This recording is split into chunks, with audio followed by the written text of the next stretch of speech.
Hey folks, it's Rob, and welcome back. We're continuing our series today on the Monstrous Compendium Appendix for the Mystara setting. We're on page 100. Yes, we're getting there. We have our Sollux. You can see a horned individual, or is he horned? Is he wearing a horned helmet? Uh, he's got red skin. He's got golden or bronze, shining bronze armor. He's got his cod piece, and he's got his boob guard, and he's got his shin guards, and he's well protected. There's a vague sense of sculpting on the pauldron there. Uh, he's got some kind of, well, like it's got like a halberd. It's like a pole arm, but not. I don't know. And he's got a sword. He's got some form of green pants underneath those shin guards there. He's got long blonde hair. He's got probably the Fly of the Valkyries playing over him. You know, he's ready to rock that world. Now, let's read the stat block. Sollux, climate/terrain, desert, mountain, subterranean. Frequency very rare. Organization solitary. Activity cycle any. Diet omnivore. Intelligence highly 13 to 14. Treasure type Z and its layer. Alignment lawful neutral. Number appearing 1. Well, an individual, I guess. Armor class 0 or 8. I'm guessing that's like unarmored. Movement 12, like a human. Hit dice 10 to 14, not like a human. Player characters are humans, right? Yeah, whatever. To hit AC 0 at 10 hit dice, 11. And, we have 10 for 11, and 9 for 12, and 8 for 13, and 7 for 14. So, progression. It gets 2 attacks, or 5 in 2 turns. That's like a 2.5. You kind of get that with the weapon specialization, because it says here, special attacks, weapon specialization, and exceptional strength. Special defenses, immune to fire and illusions, saving throw bonus versus magic. But no magic resistance. They are size medium but 7 foot tall, so, basketball player-ish. Champion morale at 16. The XP value at 10 hit dice is 3,000. It climbs by 1,000 per extra hit dice. That's 11, 4, 12, 5, 13, 6, and 14, 7,000 XP. Sollux are tall, statuesque demi-humans with crimson skin and bright yellow hair. The irises of their eyes are brilliant white or intense blue. The whites of their eyes are glowing yellow tinged with red. So, orangish? Maybe they're bloodshot. Adults of both sexes are about 7 foot tall or slightly taller and weigh from 180 to 240 pounds, so certainly not built out that much. If you're 7 foot tall, it's a lot of frame to hold up. Combat. Adult Sollux have strength scores ranging from 1801 to 1850. So, as a side note, for those of you not familiar with Advanced Dungeons and Dragons, this is called exceptional strength, and this is the beginning tier of exceptional strength. So, if you have a fighter class and you rolled an 18 strength, you would then determine on a percentile die a further bonus to strength, and this could range from basically 1 to 100. And that has an increasing strength scale and increasing abilities for attack and damage bonus for melee. In this case, it's a +1 attack bonus and +3 damage bonus in combat. Sollux are very dexterous and typically have dexterity scores of 16 or higher. Most Sollux that adventurers meet are members of the Brotherhood of the Sun, a knightly order which seeks to confront and defeat Ifrit on the prime material plane. Its members are called Brothers of the Sun or Sun Brothers, whether male or female. Brothers of the Sun wear red gold plate mail and carry large metal shields that glow with continual light effect. A Brother of the Sun has a morale rating of 20 when fighting Ifrit. Brothers of the Sun always carry a variety of weapons, including a longsword, a spear, a dagger, a lasso, and a missile weapon, usually a short composite bow. A Sun Brother's magical items, if he or she has any, are usually enchanted weapons or armor. Most Sun Brothers are 10th to 14th level fighters, but the leader of the order is said to be a mighty warrior of 16th level, who wields a long sword of Ifriti slaying, +3. Every Sun Brother is a specialist in his or her favorite melee weapon, usually a long sword. All Sollux are immune to normal fire and to all types of illusions, and they can detect invisibility at will. Sollux receive a +1 bonus to any saving throw versus a magical attack, and subtract 1 point from any damage they suffer from such an attack, whether the saving throw succeeds or not. Now, that's just 1 point in total, not per die, just to be clear. So, if you roll a 66 fireball, well, I mean, they're immune to fire, but let's just use that, lightning bolt. There, 66 lightning bolt. You take 1 point off the total, not 1 point off of each of the 6 dice. Sollux tend to be even-tempered and somewhat friendly. They prefer to negotiate when dealing with non-Ifrit and will make an orderly retreat if faced with poor odds. When dealing with Ifrit, Sollux always seek to slay them or drive them from the prime material plane. Since they cannot fly, Sollux usually try to create a situation where an Ifrit will have to attack them. Sollux usually do this by revealing an Ifriti's deception, usually by virtue of the Sollux immunity to illusions, or by seizing the Ifriti's treasure. The Sollux take their battles with the Ifrit very seriously and plan all their attacks upon them very carefully. Habitat/Society.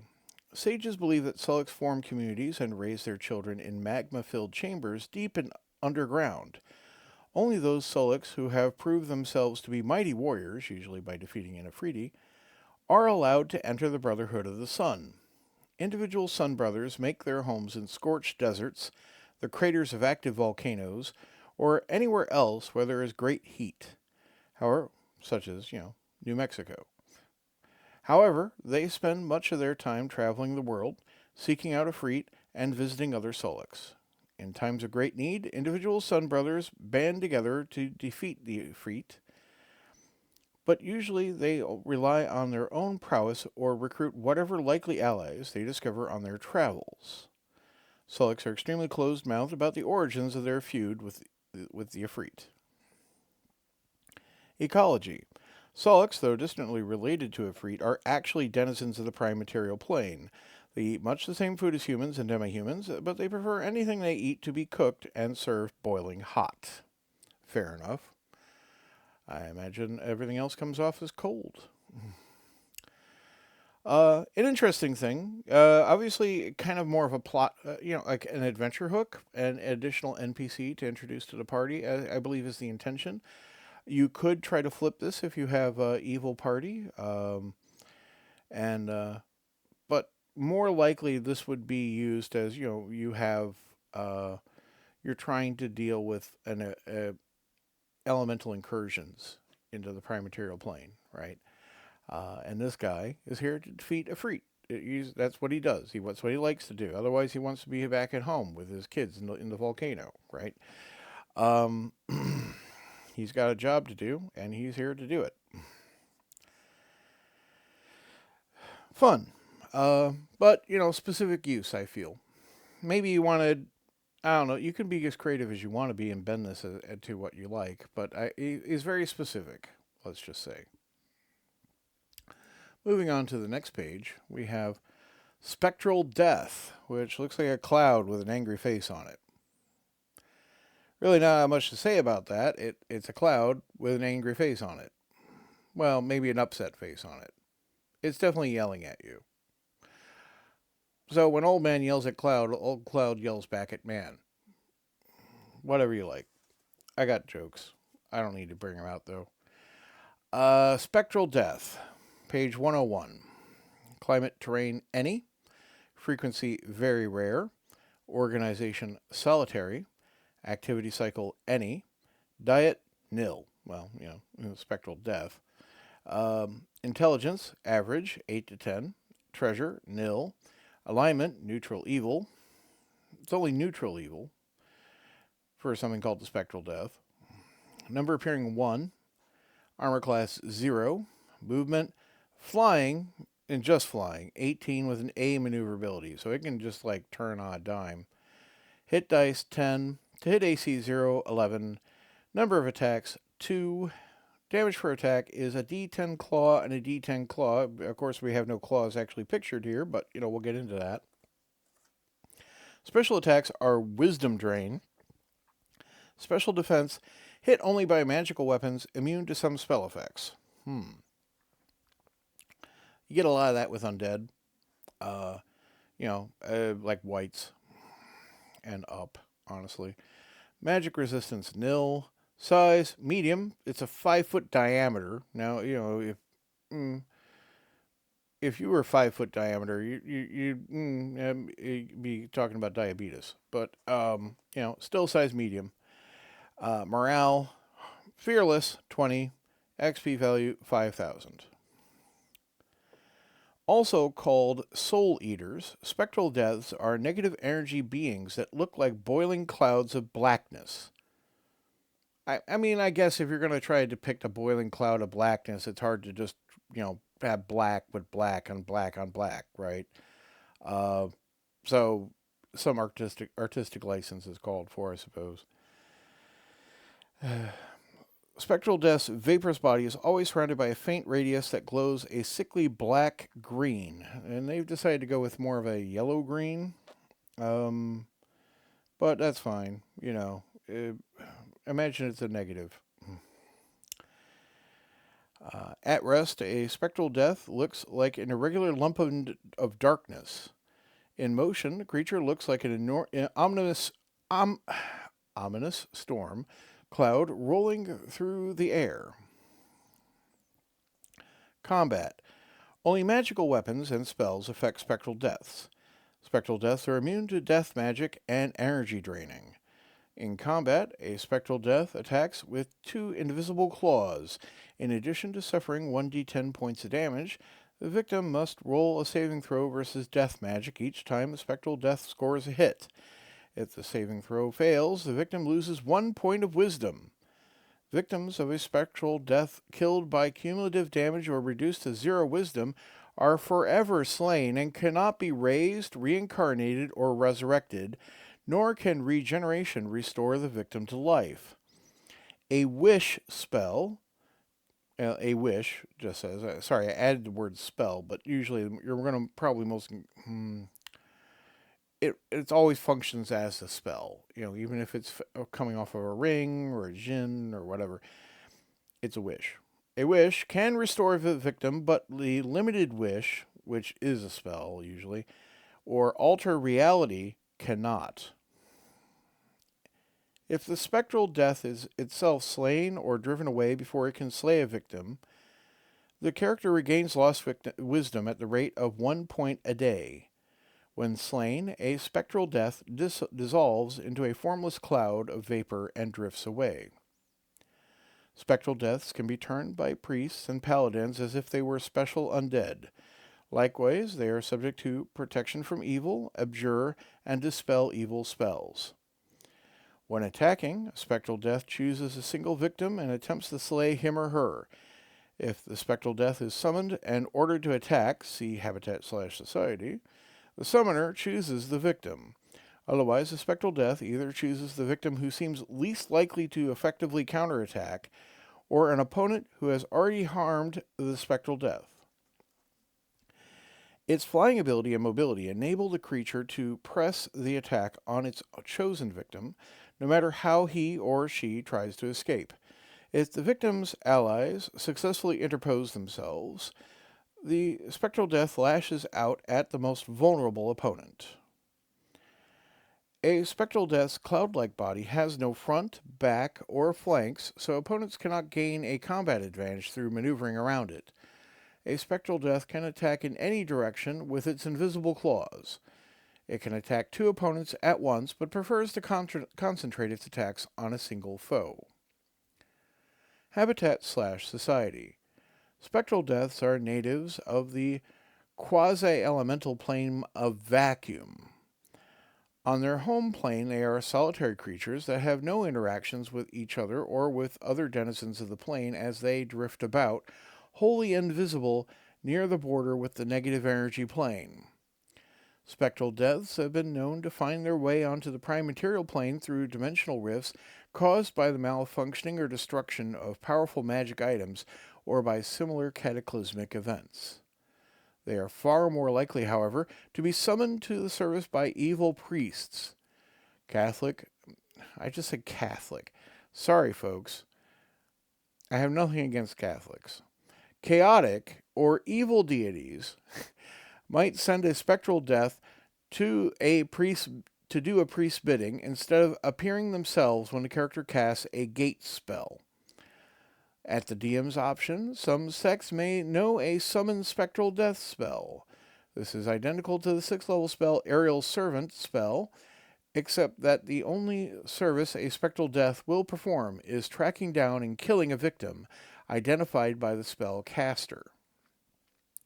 Use of the summoned spectral Daeth spell is hazardous because if the spectral Daeth cannot track down and slay its victim before the spell's duration expires, that is 1 day per level of the summoner, it flies into an uncontrollable rage and seeks out the summoner, tracking that character relentlessly. When it finds the caster, its rage allows it to attack as a 20 hit die monster, Thaco 1, inflicting 3d6 points of damage per attack, though the wisdom loss per successful attack remains a single point. Ecology. When visiting the prime material plane, spectral Daeths neither eat nor sleep. On their home plane, spectral Daeths appear to draw sustenance from the energies created at the boundary where the negative energy plane meets the plane of vacuum. On their home plane, spectral Daeths reproduce asexually by budding. Well, we needed to have that line, didn't we? Everyone was curious about that. We're glad we got that settled.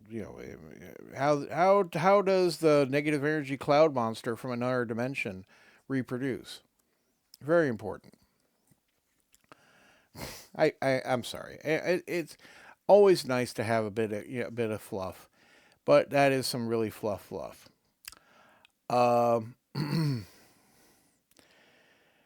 Obviously, it's not quite undead, right? It has undead attributes because it's vaguely negative energy-ish, and it comes from that plane of vacuum, but it technically isn't a form of undead. It's a natural occurring creature of that quasi-elemental plane, and so if you have a weapon that is like a bonus against undead, I feel like that wouldn't be applicable here. But it would be applicable against elementals if you have a weapon for that, or an effect. And as it is a negative energy plane creature, but it only drains wisdom, not like levels or life that way. Obviously it beats you about, it tears you apart, rends you with its claws, right? And in a way, I kind of picture it like the creature of the id from Forbidden Planet, right? It's an mostly invisible monster. You can't really see it because it's just darkness, right? Excuse me. But it has these claws and just tears things apart, and people killed by it cannot be returned. A fearsome creature to utilize. Anyhow, that's going to be it for today. I'm sorry about the coughing. My voice is clearly failing me again. I hope you have a great day. If you appreciate this content, I wouldn't mind if you drop me a like or a comment if you have something you'd like to talk about. I'm happy to interact with you. Perhaps you have something to say. But I'll see you next week. Goodbye.